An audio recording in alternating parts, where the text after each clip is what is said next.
All right, so it's 12 o'clock. We shall get started. We have Prashanthi ready with us. And as you are aware, today we are having an Ask Me Anything session on H1-B. So yeah, Prashanthi, thank you so very much for your time and welcome to the session. We hope to answer some of the burning questions with the H1 season upon us.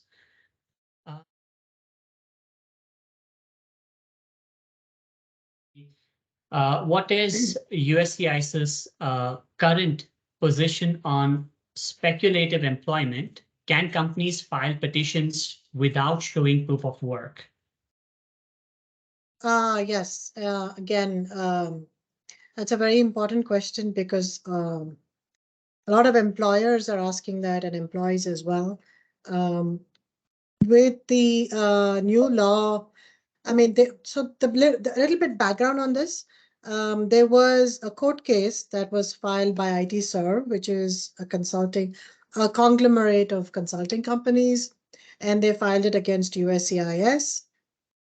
And they basically filed it saying that USCIS's requests for contracts and work orders from consulting companies and USCIS's request for showing work for the entire duration of time. For example, if it was filed, H1 was filed for 3 years, USCIS was asking for contracts and work orders for 3 years to show where their consultants are working. They were asking for end client letters. They were asking for vendor letters. They were asking for an itinerary. So they were asking for a lot of things. They were also asking for employer-employee relationship to show in a consulting situation, in a consulting company situation, that the employer is actually the consulting company. And they were asking for proof of that. And they were asking so much evidence that it was almost to the point of becoming ridiculous. So IT-Serve filed this lawsuit where they said that USCIS should not be asking for all this, and this is not in the law, this is against the Immigration and Nationality Act. As a result of which, USCIS, basically IT-Serve won that case that was called IT-Serve versus Cessna. And USCIS then issued a policy memo in June of 2020, basically talking about how their policy has now changed. They're not going to be asking for employer-employee relationship anymore. They're not going to be asking for contracts or itineraries involving third parties, for the entire duration of time. Now, a lot of people took this to mean that now H1s can be filed without any supporting documentation. You can just file skeleton H1s. You do not have to show POs and work orders. And I'm talking about this in the context of the consulting company world. So, and there's been some debate about this in the forums that I've been to this year with relationship to this year's H1-B cap season. So I just wanted to clarify my thought process on this. So as per the memo, USCIS did agree to rescind the whole employer-employee relationship issue and that they will not ask any more questions, and they haven't been asking any questions on that issue. And also, they have not been asking employers to prove that work exists for the entire 3 years. They've not been asking for the itineraries for the entire duration of the time and POs to be extended for 3 years.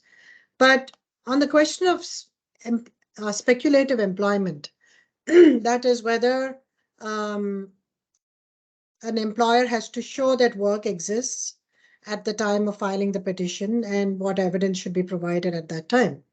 They have not, USCIS did not say that speculative employment is now something that is not required. That means they have said that they will review the position. So they will review and see if there is a bona fide job offer. So bona fide job offer is something that has always been there for in the H1B regs. You have to show that it's a specialty occupation requiring a bachelor's degree, and you have to show that the petitioner has a bona fide job offer. So while they may not ask, they said, for evidence of specific day-to-day assignments, the USCIS has said that they could deny petitions based on the fact that there is no bona fide job offer, which means that you cannot file a H1 based on speculative employment, basically saying that, okay, we don't have a job for the person right now, but once the person starts on our H1, then we will start looking for a job for them, especially again in the consulting scenario. We will start looking for a client or start looking for a PO or a contract for them once they join our employment. So the question is whether that is allowed. As per USCIS, they have not said that it is allowed. They have said that USCIS can issue RFEs based on the bona fide job offer, based on they will want to see proof that there is availability of specialty work. And the only way to respond to such an RFE would be by submitting a contract or a purchase order, again in the consulting situation, showing that you have secured a position for the employee that you're seeking to hire. So is speculative employment a thing of the past? I wouldn't say it is. I think employers should still provide POs and work orders, MSAs, whatever they have, a vendor letter or a client letter, to show that they have a position available and to show the job duties so that they can, USCIS can ascertain that this is a specialty occupation. So that's my answer to that question, Michelle.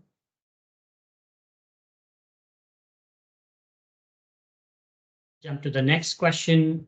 What is USCIS's policy on duplicate H1B registrations? How has USCIS been enforcing this?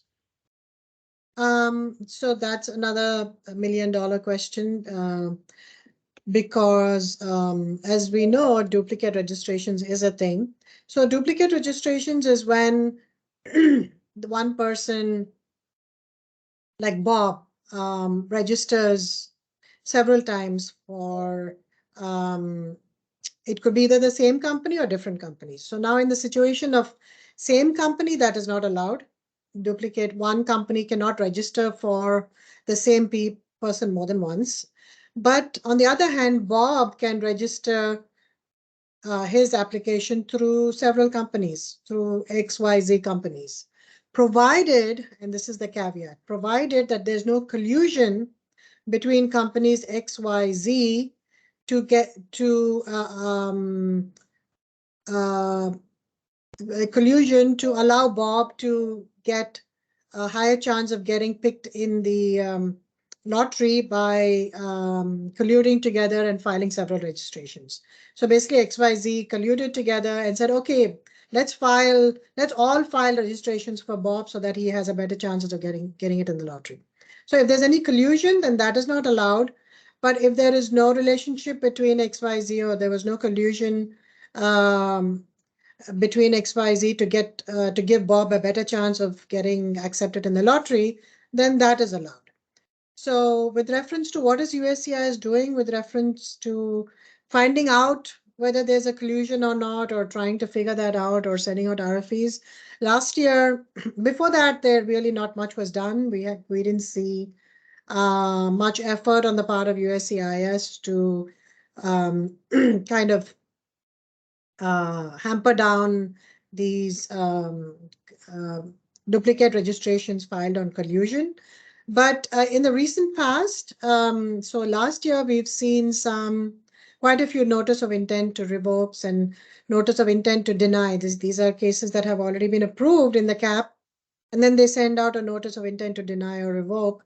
And basically what they're saying in those notices is that we've seen that these three companies, and your company included, that you have all filed H1B petition for Bob, and therefore we think that there is collusion, and please respond, otherwise we will deny the petition. So in some instances there is collusion, of course, we know that, and the easiest way for them to find a relationship is to see if there is an actual relationship between the companies, say they're sister concerns. Say, one company is owned by the husband and the other company is owned by the wife. Or say the companies have a same address, that they're sharing office space. Or say there is another type of relationship. Say one company is the vendor, and the other, and the other company is the client, or the other company is the employer. So there's a vendor-employer type relationship. And that's very easy to see in some of these instances because, when you provide a vendor letter, the person who signs it may be the same as the person who is the owner of, one of the companies. So it's easy to see collusion. They do some detective work, and they're able to produce, these NOIRs and NOIDs. But in some instances, it may be that your beneficiary did file through other companies because they're allowed to do that. And it may be that there's no collusion. And USCIS did send an RFE saying that, oh, XYZ company, and looks like 20% of the people filed by XYZ companies are the same. So we believe there's collusion. Otherwise, it's too much of a coincidence. But this is possible even without collusion, and there is a way of responding to these RFEs. And I'm saying it's possible because, companies use the same recruiters. Those recruiters could be, sitting in Hyderabad or in Mumbai, and these recruiters give you the same set of resumes. And it's possible that these different companies are using the same set of resumes and are then selecting and hiring or sending out employment offers to the same employees. And that's why there is a common, pool of beneficiaries that is being registered by all of them. So this is something that maybe USCIS hasn't thought of, but this is the way of responding to an RFE or an NOIR if there is no real collusion. If you think that you really don't know if you're X company and you don't really know who Y and Z companies are, then this is the possibility that you can look into. Okay, good to know.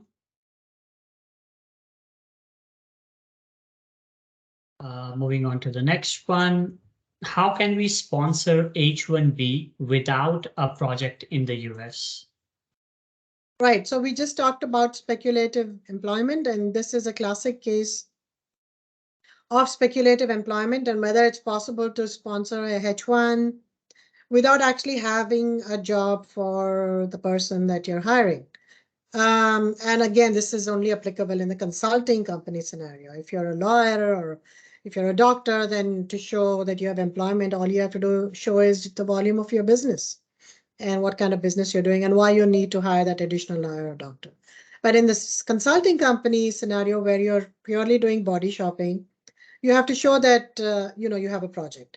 And if you don't, then it's possible that they will send out an RFE saying that, oh, it's not a bona fide job offer because we're not able to figure out whether it's a specialty occupation or not because we don't have a letter from the vendor or the client where the person will actually be providing services. So they can easily turn around and send an RFE of that nature, and then it will be up to you to respond to that RFE, whether you're able to or not.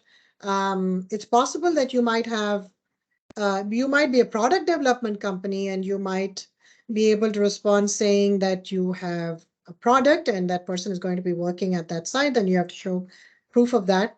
Or it might be that you have several openings. You are a consulting company, but you have several open POs where you can fit, this particular person in, as long as you show that as of the date of filing, you had these POs, and you can submit a response that way as well.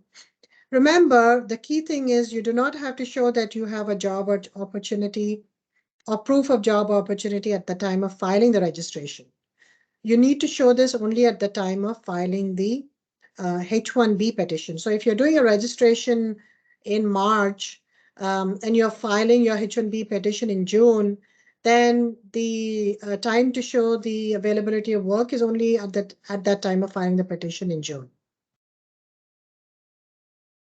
Okay, I hope you got your answer there.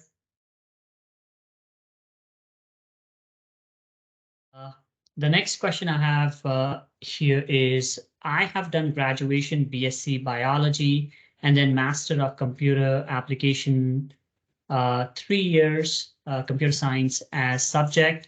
I have 10 plus years of experience in the SAP administration domain. Am I eligible for H1B? I heard BSc in bio could be an issue and led to RFP. Thoughts?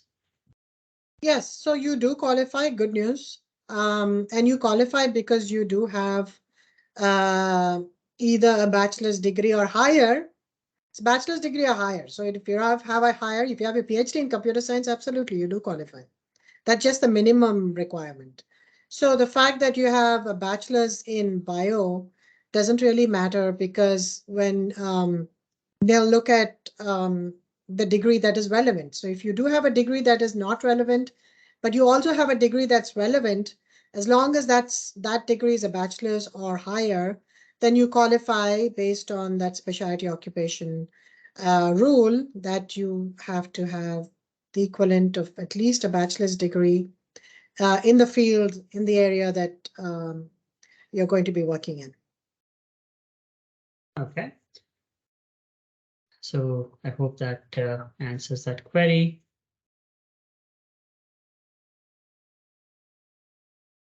Next one is, once beneficiary H1B registration copy expired, then that particular beneficiary has to register again in CAP registrations? So yes, once you have registered and you do not file the H1B petition in the 90 days period given to you, then you lose out on your H1B cap, unfortunately. So you'll have to apply for the H1B cap again next year. But say you file the H1B petition on time, but maybe you don't work on that H1B, but actually you file it and it gets approved, then we can argue that you are not subject to the H1B cap, and you can then file for a H1B again as cap exempt. But based only on registration approval and not on a H1B approval, you are not exempt from the H1B cap. I hope that's clear. Great, thank you.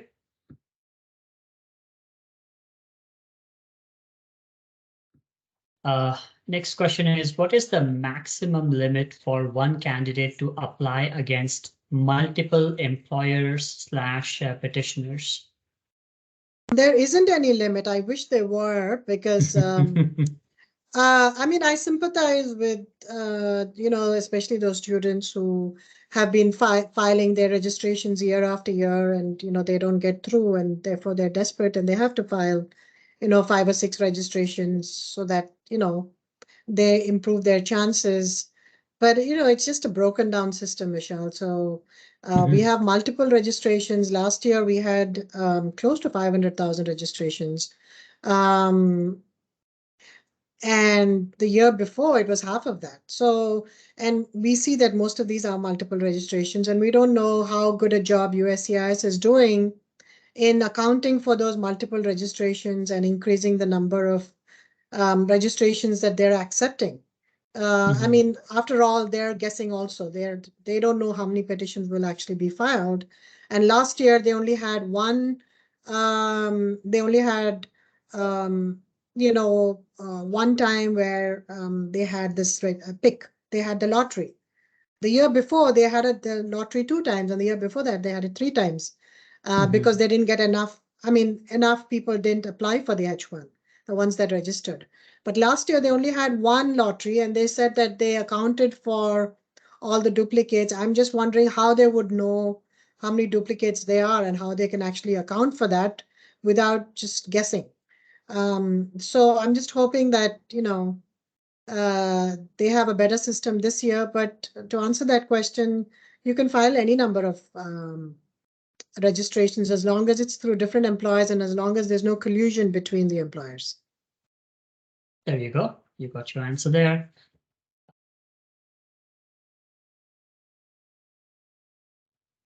Next one is an interesting one. If I register for H1B on the last day, do I have less chances of my H1 getting picked up?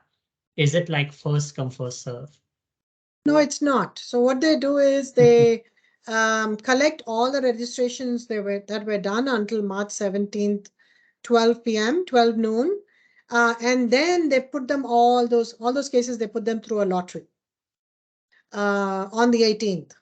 And then they let you know whether you've been picked in the lottery between the 18th and the 30th. So that you're ready to file come April 1st if you get picked.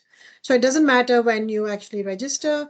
I mean, it is, of course, I would always urge you to register as soon as possible, because if there are any issues with your registration, they will not be resolved if you register in the last minute. If there is a denial of your registration, you cannot refile it, because you will not know until the registration period is actually over if you do that in the last minute. And I must tell you, they are often technical glitches. They are glitches with credit card payments, with the bank approving, that $10 fee. There are lots of glitches. So please make sure that you do it ASAP. But no, you will not be counted. You will not be disadvantaged other than, the fact that it's prudent to do it earlier. You will not be disadvantaged in any way if you do it in the last minute, as long as you do it before 12 noon. There you go. That's your answer. My current L1B is valid till 3/4/23 and had a consular approved H1B last year. And now H1B employer applied COS in US. Can I stay with receipt even after my L1 expiry date? You need to repeat that again so I get the facts Okay. clearly. Yeah, sorry. So this one is from Sai Kumar. If you're looking at the chat option there, Prashanthi, I'll repeat the question though. Okay, Mike, let me, I have it, Yeah. Michelle. So let me read it. My current L1 valid till March of 2023 and I had a counselor approved H1. Okay, that kind of threw me off because that's not related to the L1 in any way. And now H1 employer applied for change of status in USA. Can I stay with receipt even after L1? So if you file your change of status, so the question is, he has an L1, it expires as of March 4, 2023. The employer filed for a change of status to a H1. So can he remain in the country after March 4, 2023, even though his L1 will expire? So now that depends on when your employer filed your H1 change of status. If he files it before March 4th, or rather when USCIS receives it, I correct myself. So as long as USCIS receives the petition for change of status before March 4th, 2023, absolutely, you can you can remain in the country based on the receipt. Okay, there you go. That's your answer.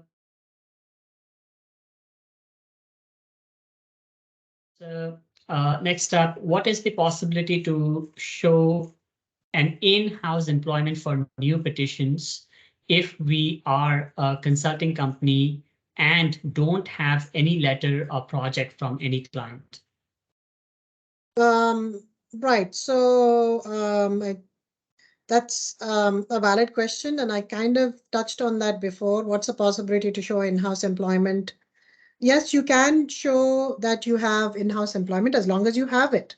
It depends on what the nature of your business is. If you're a purely body shopping organization, it might be difficult for you to show in-house employment. But if you actually have your own products and you're doing product development, or you have clients, direct clients, and you have requirements on an ongoing basis with those clients, then absolutely you can. So it depends on what documentation you have and how you're able to convince USCIS and how you're able to prepare your petition with those documents. So as long as you have some employment and you can show that it's full-time, yes, you can file a H1B petition because it's always easy to show something that you have.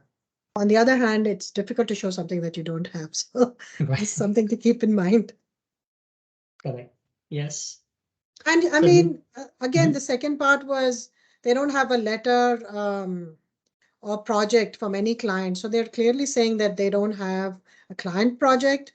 But even with the in-house employment, if you have an in-house project, I mean, they may not approve it unless you show that you have a client already for that in-house project. So if you have a contract or PO, basically showing that, that your in-house, that project that you've, or product that you've developed is being used already by someone, then the chances of approval are much higher. But if you're showing that it is in progress and you show a bunch of screenshots and some other information, maybe you show a project report, maybe it won't get approved.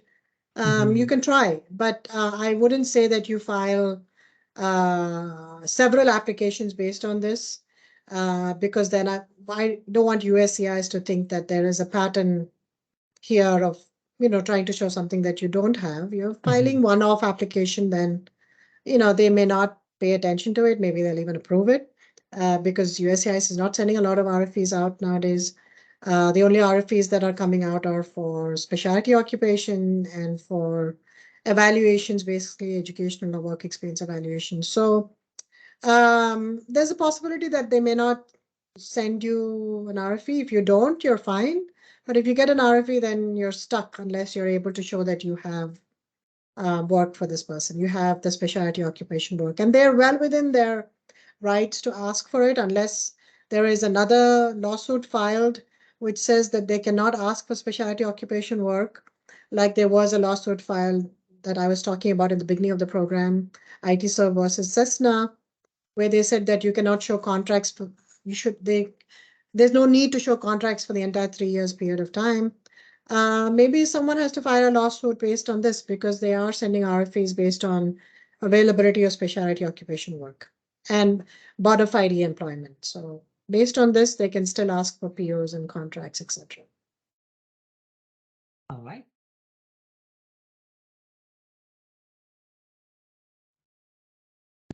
Next question is, if a person has registered from different companies, but the passport details are the same, does USCIS site will not throw any error stating that this is already been registered? Sorry, I had to paraphrase a few items. So you're saying that the passport is the same, but That's the what I'm person gathering. has registered from different companies, but the passport details are the same. Does USCIS site throw an error stating that this has already been registered? So you're allowed to, Naveen, you have to remember that you're allowed to register. If you are the beneficiary, then you're allowed to register through different companies. So even if your passport number is the same, you are allowed to do this. But the same company cannot register you twice. Please remember that. And also, you cannot have multiple registrations through companies that are somehow related to each other or have colluded with each other to file multiple registrations. So to answer your question, you're allowed to file multiple registrations as long as you are aware of the fact of what is not allowed. Okay.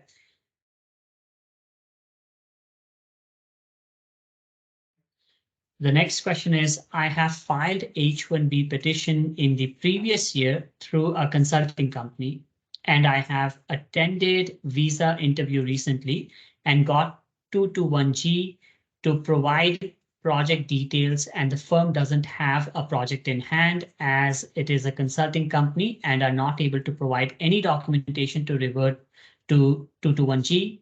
What next action can I take, and what will be the effect of this for current year filing?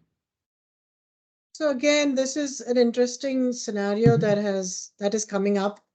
I don't know exactly what they've asked in 221G, but they cannot specifically ask for an end client letter.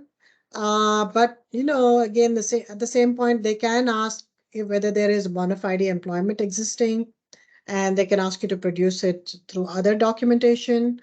But there is a potential lawsuit being filed against the consulate because they're asking specifically for client letters when that has been invalidated by the USCIS versus Cessna lawsuit. So if you are an employer, then you can maybe join the lawsuit or maybe get the benefit of it once there is some once there is some decision on it. They haven't yet filed it. But yeah, USCIS, even though USCIS is not specifically asking for end-client letters, they do want to see some kind of proof of job. So the consulate, though, is asking specifically for client letters and vendor letters. And therefore, that lawsuit is being attempted. So let's see what happens. With reference to what next actions, your H1B has been approved. And even though you haven't started working on the H1, you could still try to show that you're cap exempt and file a H1 through another company without having to register again. So my suggestion would be register anyway this season. And if you don't get picked, then try to file a H1B cap exempt petition for consular processing through another company that actually has a job for you and is able to prove it. I hope that answers your question. Yeah, great suggestion there.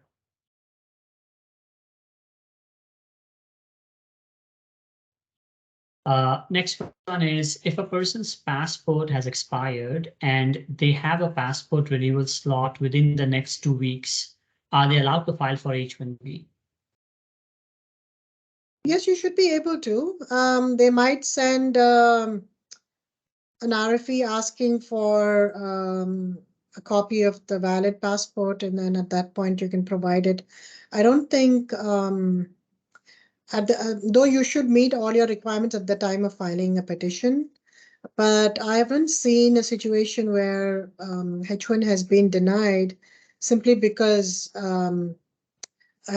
updated passport was not provided at the time of filing. I think you should be able to fulfill this requirement at the time of the RFE. It's definitely worth a try.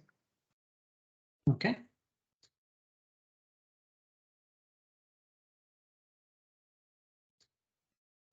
Next question is quite descriptive. My H1B got picked up in 2017, and the last time I worked in US during 2019 September, that was expiry of my stamping. I didn't apply for extension and utilized only 4 months out of 6 years duration. My question is, until when I can go for stamping again against new job offer? Initial H1B stamping was valid between March 2017 and September 2019. So they're not asking the question correctly, but I will ask it in a way that our other viewers can understand as well. So basically, they're asking whether they're cap exempt or not. I think that is the question that has to be asked, not when you can go for stamping. You can go for stamping anytime after your H1 is approved, right? So there's no such rule that, So the question here is whether you are applicable for cap exempt, number one, because your H1 got picked and you worked, but that was only in 2019. That was the last time you worked. So has it been 6 years, 19, 20, 21, 22, 23? So yes, it's less than 6 years since the last time you were on a H1. So you are not subject to the cap, which means you're cap exempt. So that question is answered. The second question with reference to when they can go for stamping. Really, your H1B, when you get a new H1B is valid for 3 years, right? So so whatever the validity is, you can really go anytime during that validity period. But of course, the consulate might question why you came a year later when your H1B was approved, say this year, and you went only for the visa the next year. So the employer has to submit a letter giving some kind of an explanation that they didn't have the position available, but now they do. And, this is the updated offer letter. This is the updated PO and proof that employment exists, et cetera, et cetera. So it might be a little bit more work or documentation that has to be submitted at the consulate if you go, later rather than earlier. The sooner you go after your H1B is approved, the less questions are asked. The more delay, then the more justification that you have to give that you still have a valid job offer with your employer. Great. One thing.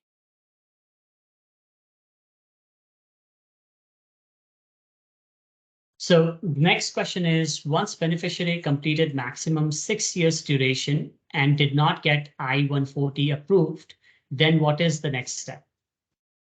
If you completed your 6 years and you don't have an I-140 approved, which would then give you an additional unlimited period of time in 3 years increments, you should leave the country and stay outside the country for a year and then come back, because at that point you'll be cap subject. So you have to file a registration.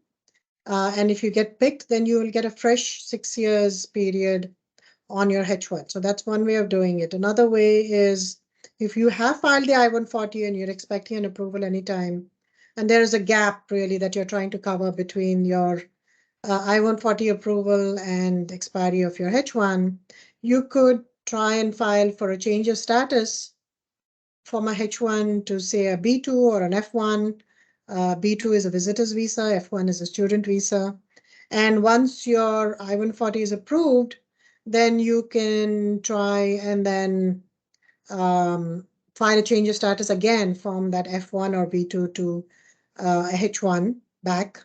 You have to keep in mind that if you have an immigrant petition pending, that could be an issue for getting an approval for both a B2 or an F1, because those are both both those visas don't allow dual intent. So you're not allowed to have an immigrant petition and ask for this non-immigrant relief.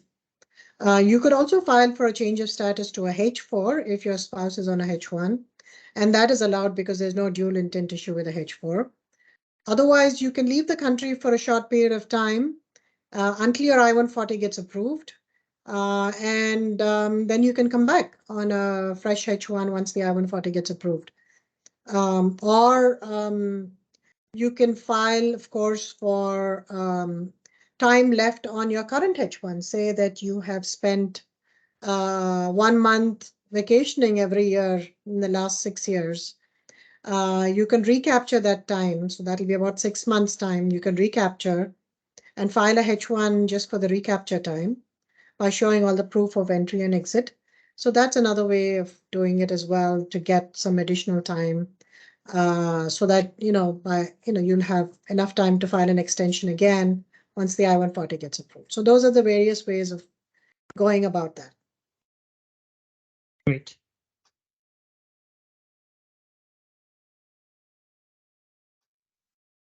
Next question is there any way to improve the chances of being selected for the lottery if only one company is filing for BOP? It's a lottery, so that's exactly what it means. It's luck, chance. But we don't know what goes on internally with the USCIS, because I have noticed that, companies that file a lot of registrations have a lower pick versus company that file a few registrations. And I don't see how the odds work in their favor, but that always is the case. So I don't know sometimes whether this lottery is really a lottery or, it's only a partial lottery. But, believing what USCIS says that it's a lottery, then if it is a lottery, then it is an issue of luck. So there's no way you can improve your chances other than the cap, what I just said. Okay. Okay. Next one, again, very specific here. Applied H1 in 2022 along with H4 to H1 COS and H1 active from October mid, and consulting firm did not do I-9 verification and no paychecks from October 22 mid to January 23 end. I-9 verification done in Feb first week. Since there is no payroll from October mid to January end, where the H1 is active, will this cause my issue? Will this cause any issue in future?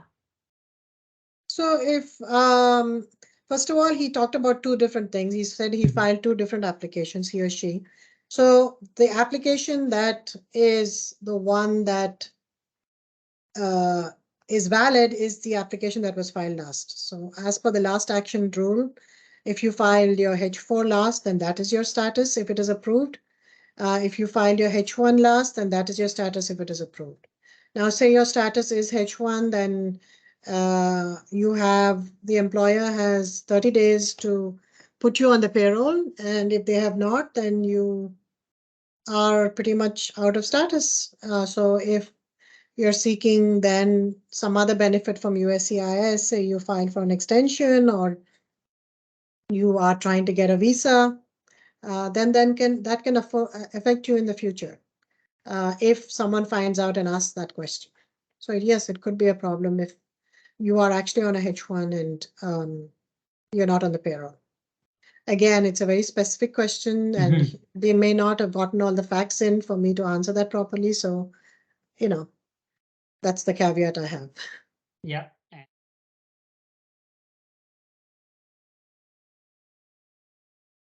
Next question is, can the employer use the I-140 petition that have already been authorized for other employees when those employees are no longer employed by the same company? No, so an I-140 cannot be transferred from one employee to another. So they cannot. There you go. I mean, I hope it's employee and not employer. One word makes so much of difference here. I mean, if you have an I-140 approved through another employer, then yes, you can use it. But if you're trying to transfer an I-140 from one employee to another employee, then that is not possible. There you go. Okay. We have 15 minutes. Australia with background in computer programming, machine learning, data science, and other programming expertise with PhD in astrophysics, and looking for migration option that I might have. What step I should follow first? Under brackets, I don't have any sponsor or job offer yet, but about to get one. So if you are about to get one, so what you have to see first is the job offer that you're getting, is it qualified for a H1 or not? So how do you know if it's qualified or not? You have to check whether the industry generally requires a H1-B in that particular, if the job offer requires a bachelor's degree in a specific field for that particular degree. You can also go to the Occupational Outlook Handbook, OOH, Occupational Outlook Handbook, which is available on the internet, and check for that occupation to see what the minimum requirement is, because they often follow that. So the first thing to do is to see if it's a specialty occupation or not. If it is, see what the educational requirement is for that occupation, if you have that, or if you can show that it's somehow related, your education, then you would proceed with filing a registration before March 17th. Great.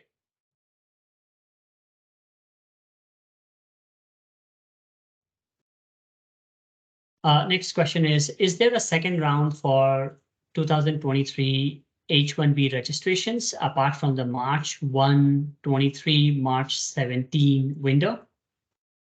We don't know. As I said, last year there was no second round registration. The year before, they had 3 registrations, and that before that they had 2 registrations. I mean, 2 lotteries, not registrations, 2 lotteries. The same pool of registrations, but they will run the lottery several times depending on how many people have actually filed the H1B petitions after registering. So we don't know. Last year they didn't do it. We don't know whether they will run another lottery this year or not. I hope they do. All right.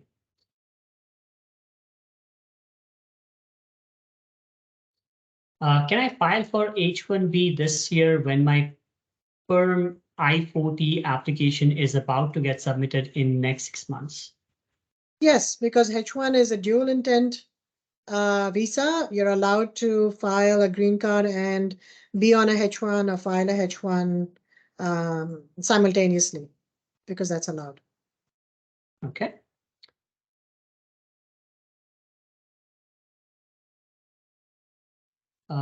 Next is, can I apply for H1 through the same company where I'm partnered in LLC as a foreigner? That would be a little tricky, because then they might say that there is no bona fide job offer because there's no employer and employee relationship, because you are part owner of the company and filing the green card or the H1 through the same company. So I wouldn't do that. If I were you, there'll definitely be an audit. Okay.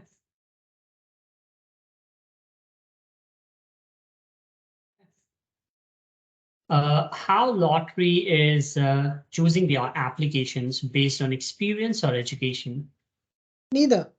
Other than the master's lottery, which is a separate lottery of 20,000. So if you have a master's degree in the US, then you go through two lottery processes. Your first, you run through the 20,000 master's cap lottery.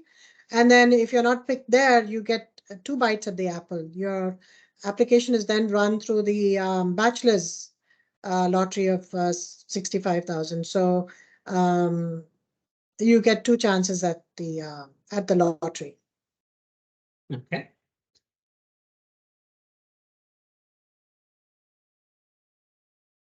Can I file for H1B if my current H1B is about to max out? If it's about to max out, meaning 6 years, then you have to have some basis on which you're filing for the extension. Either you have to have an I-140 approved, or you have to have a labor cert or an I-140 pending from the last 365 days, or you have to have some period that you can recover, some period that you've spent outside the country, then you can recover, recapture those days spent outside the country, or you have to leave the country for a period of 1 year and come back as H1B cap subject. Okay.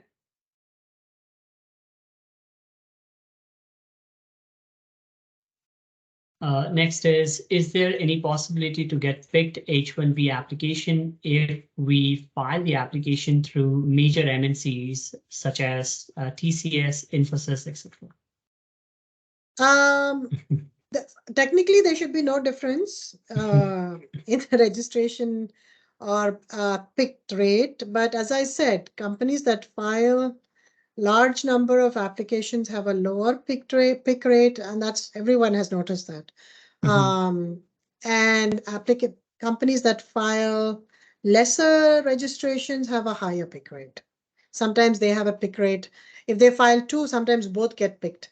If they file 5, sometimes 3 get picked, or sometimes 4 get picked. But for companies that are filing hundreds of applications, the pick rate is usually very low. So I don't know how that's why that is, but that is a fact. Okay.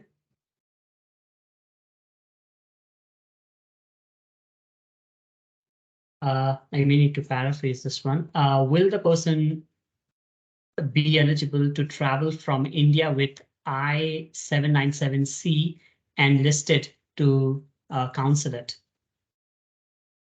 So in order to go to the consulate to get a visa, I'm presuming you'll have to have the original, not the courtesy copy, but you'll need to have the original H1B approval. And if you file a change of status, then there has to be an I-94 attached at the bottom. If you file for consular processing, then there will not be an I-94 attached. Okay. All right.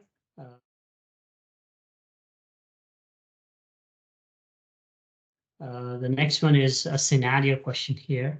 After publishing the lottery results, suppose we have the following scenarios. Scenario 1, sponsor co, I'm assuming sponsor company, is showing their real product client.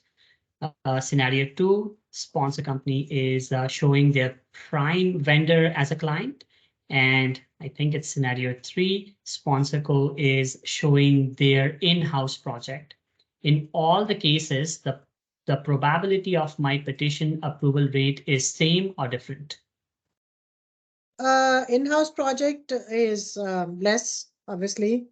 Uh, obviously, because they suspect that in-house project may be fake, because a lot of employers use this to file H1. So if it's either way, whichever scenario one, scenario two, scenario three, whatever it might be, if it's as long as it's not fake and as long as they're able to provide documentation to show that it isn't, you can get a H1B approved. But obviously, if you're a consulting company, then showing, I don't know how a prime vendor would be a client, because a client is where you actually work and a vendor is a vendor. That's the middle layer. So if the prime vendor is a client, that means the person is not a prime vendor, he's a client. So I think what they're saying is that we don't have a letter from the end client, we only have a letter from the prime vendor. That is fine. You don't need to provide a letter from the end client. USCIS is not asking for that anymore. So a letter from the prime vendor or MSA is fine, and you can get an approval on that for sure. You don't need an actual client letter. In-house project will be difficult unless you're able to show that it's genuine and you have clients on the in-house project. I don't know what real product means versus in-house product, but I'll leave it at that. Okay.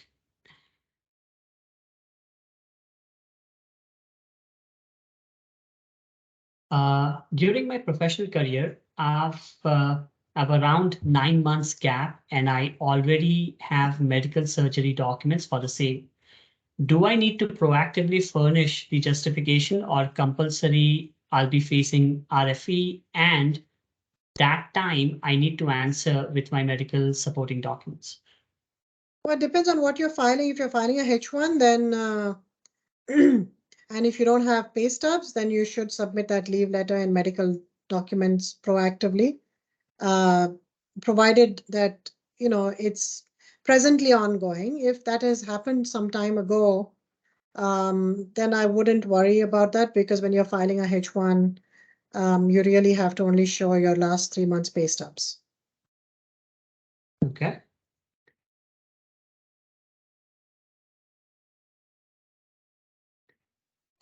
Do they charge any liabilities for employer if they failed to process the pick lottery?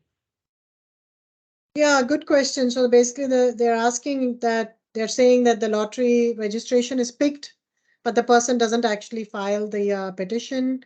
You're not required to send an explanation as to why the petition was not filed, but USCIS has said that they can ask for an explanation as to why it was not filed, because they want to make sure that the lottery numbers are not wasted. So you should keep an explanation or documentation to that effect ready, so that if USCIS should ask for that, you're able to provide it. In the past, they have not, but we don't know what they're going to do moving forward.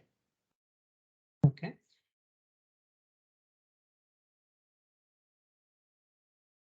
There you go.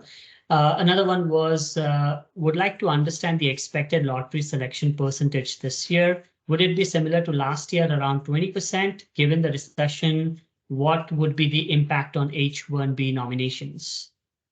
Right. So as we've seen, that when the registration process actually started, the selection percentage was much higher, because there were not that many registrants. And then compared to 2021 versus 2022, suddenly the registration number doubled almost.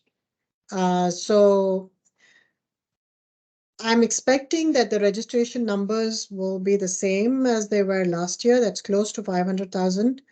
So yes, 20% would be a good percentage number to expect. So if you're filing 5 cases, maybe you'll get 1 picked, is what I'm thinking. So depending on how many requirements you have to unfortunately file many more registrations.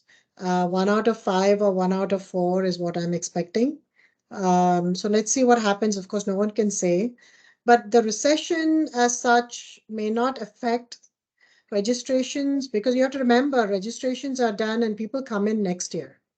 By the time the H1-B is filed and it's approved, and by the time they actually go for a visa, that happens next year. So people are filing in advance to grow their companies. And so a registration which is short-lived, I mean, a recession which is short-lived may not actually affect the registration process. Okay, I think this was a great question to cap this round of AMA. Looking